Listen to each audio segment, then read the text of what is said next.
Do you worship Shiva daily? Do you offer water to the Shivalinga? Do you chant mantras, light incense sticks and lamps? But are you fully aware of the mistakes that the mitnechelo of Shiva's pakakatachekokachal? Many people worship with complete devotion, yet they find no peace of mind. Their meditation lacks depth, and sometimes they feel as if they are unable to connect with Shiva. Why does this happen? Because Shiva worship is not just a ritual, it is the science of energy. If mistakes are made, the same worship can have adverse effects. Today in Shivavani, we will discuss 3 things that should never be done while worshiping Shiva. These things may seem small, but from a spiritual perspective, their impact is more or less profound. Be sure to listen to this Shiva message, because the energy you receive at the end will change the course of your life. If this is your first time on the Shiva Mantra Yatra, subscribe to the channel so that Shivavani reaches directly to your heart. And Har Har Mahadev, Har Har Mahadev. First mistake is to rush into worship. Nowadays, many people treat worship as a chore. They wake up in the morning, take a quick bath, offer water to the Shivalinga, chant a few mantras, and then get up immediately. Their minds are elsewhere, yet they are still worshipping with their hands. But Shiva worship isn't like that. Shiva is called Boletai because he is hungry for devotion. He doesn't need elaborate yagnas, expensive offerings, or show. He only needs genuine devotion and a calm mind. When you worship too quickly, your mind can't connect with the energy created during worship. Every step of worship is an energetic process. When you offer water, it's not just water, it symbolizes the shedding of your ego. When you chant mantras, they're not just words, they're vibrations that transform the energy within you. If this is done in a hurry, the power to process is diminished. People often say, we worship every day, but our minds don't feel calm. A major reason for this is a lack of patience during worship. The pace of Shiva sadhana is slow. Shiva himself is the god of meditation. His energy is steady and deep. Therefore, whenever you perform Shiva puja, don't try to finish it quickly. Even if it's for a few minutes, do it with complete presence. While offering water, feel your mind becoming calm. While chanting mantras, listen to every word. When you do this, the same simple puja gradually becomes a sadhana, and this sadhana begins to transform you from within. Now, the second mistake is even more profound, and very few people understand it. This mistake is to harbor anger, complaints, or negative emotions while performing puja. Many people stand in front of the temple, troubled, angry, or filled with complaints. They pray to Shiva, but their minds are filled with anger towards someone, remembering someone who has hurt them. In such a situation, the energy of the puja cannot be pure. Shiva energy is very subtle. It connects directly with the state of mind. If the mind is heavy, the energy cannot penetrate deeply within you. Therefore, ancient traditions say that it is important to calm the mind before puja. Sit with your eyes closed for 2 minutes. Take a deep breath. Let go of any anger or anxiety. When your mind calms down a bit, begin your worship. Only then does worship truly become a means of connecting with Shiva. But the third most important mistake remains. This is a mistake that many Shiva devotees make unknowingly, without even realizing it. If you worship Shiva, be sure to understand the third point, because it directly affects the direction of your spiritual practice. If this mistake is made, even years of worship can feel empty inside. If this Shiva message touches your heart, like and share this video and write in the comments, Mahadev is with me. So far, we have understood 2 important things. First, Shiva worship should never be done in a hurry, and second, there should be no anger, complaint, or heavy emotions in the mind while worshipping. Now we move on to the third mistake, the most profound one which many people fail to understand. This mistake is to make Shiva worship a mere means of asking. Nowadays, when most people stand before Shiva, the first thing they have in mind is a list of wishes: get a job, increase your money, end a problem, or fulfill a desire. Praying isn't wrong. Humans approach God with their pain, but the problem arises when worship is limited to mere requests. When the relationship with Shiva becomes purely transactional, the true meaning of Shiva devotion is quite different. Shiva isn't merely a wish-fulfilling deity. He is the ultimate source of consciousness. He embodies the energy that liberates humans from within. If worship is limited to mere requests, the depth of the practice is lost. Many people offer water to the Shivalinga, but each day they pray only for one thing: remove my problems. Gradually, this worship also becomes a mental burden. A feeling begins to arise: why haven't I prayed so much? Yet my wishes haven't been fulfilled. This is where doubts creep into devotion. But when you begin to approach Shivakar worship as a dialogue, everything changes.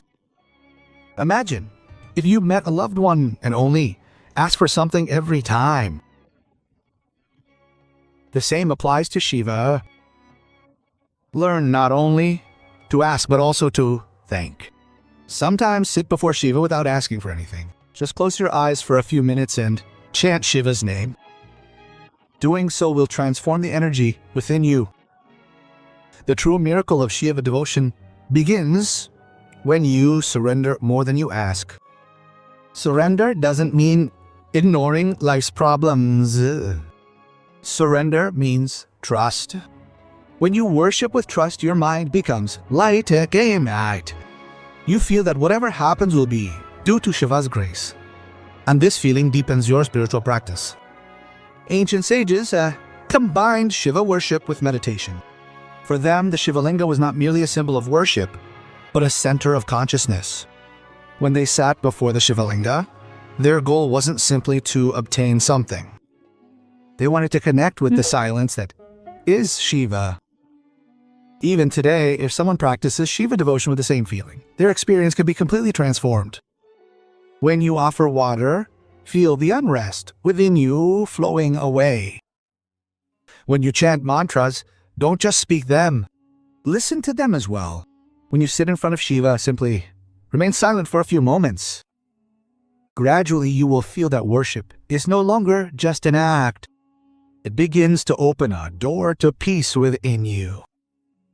But there is another subtle point that few people understand. Sometimes people perform the puja correctly, yet they still don't feel the inner connection. They chant mantras and follow the rules, yet their sadhana doesn't deepen. Why does this happen? The reason may be another hidden habit that unconsciously weakens their devotion to Shiva. This habit seems very common, but from a spiritual perspective, it has huge impact. If a Shiva devotee recognizes this habit and gradually changes it, the direction of their sadhana can completely change. If you feel that obstacles are increasing in life, the mind is unstable, and the sadhana is not lasting. So this isn't just a situation. It's a signal that you need to reconnect with Shiva's energy. That's why we've created the 7 Days Shiva Sadhana Awakening Program. During these 7 sacred days, we'll teach you the correct method of chanting mantras, the depth of Shiva meditation, energy purification, and inner stability, and the sadhana discipline that will bring you closer to Shiva.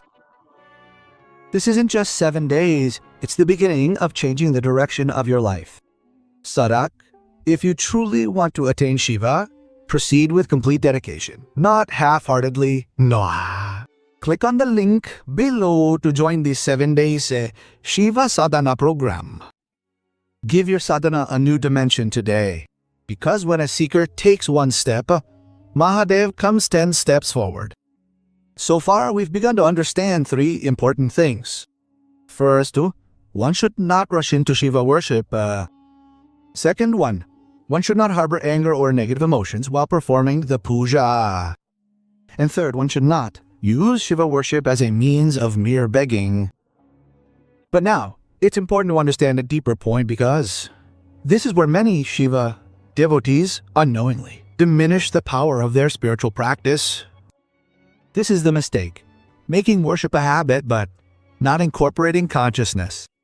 Many people have been worshiping Shiva for years.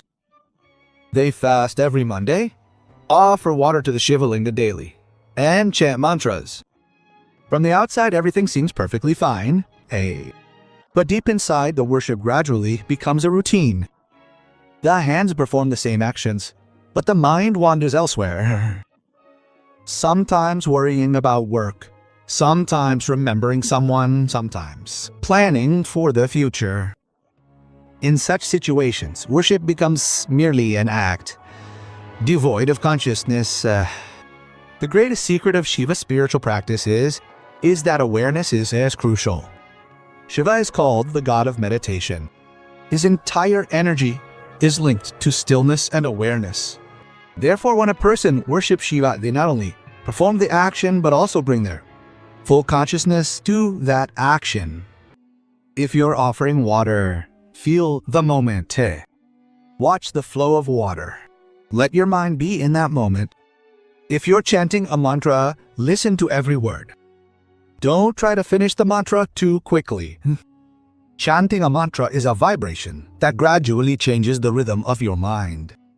When you chant consciously, your mind begins to calm down within a short time. This is the state where the real journey of spiritual practice begins. Many people ask why we don't experience the same experiences during worship as before. We used to feel peaceful, but now everything seems ordinary. This is often because our awareness during worship diminishes. When an action is repeated over and over again, the mind begins to perform it on automatic mode. This is why even years of worship often fail to provide depth. But if someone changes just one small thing, the same worship can become alive again. That's the key. When you sit in front of Shiva, treat that time as special. Leave your phone, worries, and other thoughts for a few minutes. Just live in that moment for a while. You will notice that gradually your mind will calm down. And when the mind calms down, it becomes easier to feel the Shiva energy. This is the true meaning of the Shivalinga. It means the center, from which the energy of creation emanates. When a person sits in front of that center with full awareness, their mind also begins to touch that peace. This is why many seekers enter into a deep meditative state simply by sitting in front of the Shivalinga. But there is one final and very subtle point here. This may seem small, but it determines whether your worship will become merely a ritual or a truly life-changing practice. Many people worship Shiva, but they do not understand how to connect with Shiva. They perform puja, chant mantras, but they do not develop the inner connection called devotion. If you want to connect more deeply with the Shiva energy, join our YouTube membership. There you will find that it is not just about external actions. They are directly related to the spirit with which you approach Shiva. First mistake was haste. The second was a negative mindset. And the third was a tendency to simply ask. But the fundamental thing hidden behind all this is the spirit of connection with Shiva. Many people worship Shiva, but they don't understand how to experience Shiva. For them, Shiva is merely a deity, before whom they light lamps and offer water. However, in ancient traditions, Shiva is not simply considered a deity, but an experience of consciousness. When a person worships Shiva, their aim is not merely to complete a ritual, but to touch the silence within themselves that is called Shiva. This is why Shiva is called the god of yogis. He is seated in meditation. He is calm, still. His entire energy indicates a turn inward. If a person understands this signal, their worship gradually becomes a spiritual practice. Therefore, always remember one thing when worshiping Shiva. Try to feel Shiva within, as well as seeking him outside. When you pour water on the Shivalinga, it's not just an offering. It symbolizes the melting of your ego. When you offer a bilfa leaf, it's not just a leaf. It signifies the surrender of the three vices of your mind. When you chant mantras, they're not just words, they're vibrations that gradually transform the energy within you. If this understanding is added to all these actions, the power of worship increases exponentially. Then Nori, the same worship that once only took a few minutes, can become the most peaceful and powerful time of your life. And this is the true miracle of Shiva devotion. Shiva is called Bolit because he is pleased with the simplest of feelings. He doesn't need pretense. He only needs a true heart. If a person sits before Shiva with true devotion for even 2 minutes, that moment can be profound. Many people have experienced that when they chant Shiva's name with complete surrender, their mind suddenly becomes light, as if an inner burden has been lifted. This isn't just a feeling, it's an experience of energy. But this experience comes only when worship isn't just a habit but is filled with living emotion. So the next time you worship Shiva, remember these 3 things. Don't rush into worship. Don't rush into worship. Try to calm your mind before worship, and instead of merely asking for anything, offer Shiva a sense of surrender and gratitude. If a Shiva devotee incorporates just these 3 things into their life, the direction of their spiritual practice can change. Gradually, they will begin to realize that Shiva is not just in the temple. He is in their every breath, in every moment. And when this experience deepens, devotion enters a new state. Then Shiva worship is no longer just a religious ritual. It becomes a way of life. And this is where true peace and true power are born. Born. If this Shiva Vani had your heart and soul today, thank you. Thank you for listening to it. Seekers, if you want to connect more deeply with Shiva energy, join our YouTube membership. There you will receive exclusive meditations, Shiva guidance, and personal access